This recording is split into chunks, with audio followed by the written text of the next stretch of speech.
1 సంవత్సరం వయస్సున్నటువంటి ఆడపిల్ల పూజకి అర్హురాలు కాదు. 2 సంవత్సరముల వయస్సు వచ్చిన తరువాతనే ఆమె పూజ స్వీకరించడానికి అర్హత పొందుతుంది. ఎందుకు 2 సంవత్సరముల వరకు వివక్ష పెట్టారు అంటే, ఆ పిల్లకి అలంకార వస్తువు ఏది, నోట్లో పెట్టుకోవలసిన వస్తువు ఏది, ఈ రెండిటికి మధ్య తేడా తెలియదు 2 సంవత్సరాలకి ముందు.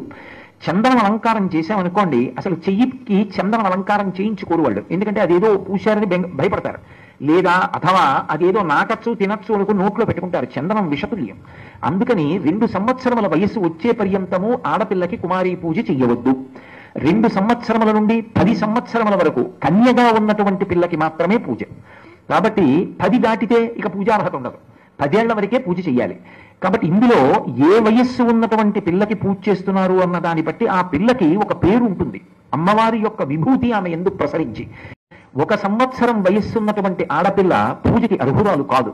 2 సంవత్సరముల వయస్సు వచ్చిన తరువాతనే ఆమె పూజ స్వీకరించడానికి అర్హత పొందుతుంది. ఎందుకు 2 సంవత్సరముల వరకు వివక్ష పెట్టారు అంటే, ఆ పిల్లకి అలంకార వస్తువు ఏది, నోట్లో పెట్టుకోవలసిన వస్తువు ఏది, ఈ రెండిటికి మధ్య తేడా తెలియదు 2 సంవత్సరాలకి ముందు.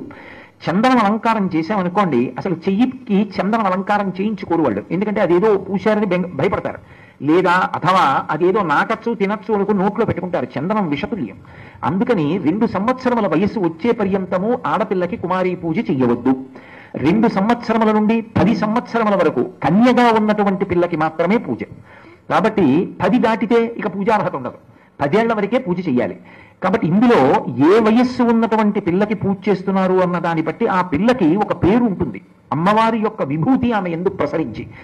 2 సంవత్సరముల పిల్లకి పూజ చేస్తే కుమారీ పూజ చేస్తున్నారు అంటారు. 3 సంవత్సరముల పిల్లకి చేస్తే త్రిమూర్తి పూజ అంటారు. 4 సంవత్సరముల పిల్లకి చేస్తే కళ్యాణి పూజ అంటారు. 5 సంవత్సరముల పిల్లకి చేస్తే రోహిణీ పూజ అంటారు. 6 సంవత్సరముల పిల్లకి చేస్తే కాళికా పూజ అంటారు. 7 సంవత్సరముల పిల్లకి చేస్తే చండికా పూజ అంటారు. 8 సంవత్సరముల పిల్లకి చేస్తే శాంభవి పూజ అంటారు. 9 సంవత్సరముల పిల్లకి చేస్తే దుర్గా పూజ అంటారు. 10 సంవత్సరముల పిల్లకి చేస్తే సుభద్రా పూజ అంటారు. కాబట్టి 2వ ఏడు నుంచి 10వ సంవత్సరం వరకు ఆ పిల్లకి ఉన్నటువంటి వయస్సుని బట్టి ఆ పేరు పెడతారు. ఆ పేరుతో అమ్మవారు పూజ అందుకుంటుంది. మీకు ఇందులో నేను బాల రూపంలో తిరుగుతుంది. ఇప్పటికీ నేను చెప్పడం కాదు, శంకరాచార్యుల వారు చెప్పారు. భ్రమరాంబ దేవాలయంలో శ్రీశైలంలో బాల రూపంలో తిరుగుతుంది. ఎవరి పట్ల ప్రసన్నురాలైందో ఆయన దేవాలయానికి వెళ్ళినప్పుడు ఎక్కడి నుంచో వస్తుంది బాల రూపంలో. చెయ్యి పట్టుకు లాగి, నాకు ఆ పండు పెట్టవా, నాకు కొద్దిగా పువ్వులు ఇవ్వా, నాకు కొంచెం గాజులు ఇస్తావా అని అడుగుతుంది. బాల రూపంలో భ్రమరాంబ ఎప్పుడూ తిరుగుతూ ఉంటుంది. నేను చెప్పడం కాదు, శ్రీశైల దేవస్థానానికి చాలా కాలం ఆ శ్రీశైల ప్రభా పత్రికకి సంపాదకత్వం వహించారు. మొన్న కూడా నేను శ్రీశైలంలో కళ్యాణానికి వ్యాఖ్యానం చేయడానికి వెళితే వచ్చారు ఆయన, చక్రవర్తి గారని. మరి భ్రమరాంబ దేవాలయ సమీపంలో నివాసం చేస్తుండేవారు ఆ అధికార పదవిలో ఉన్నప్పుడు.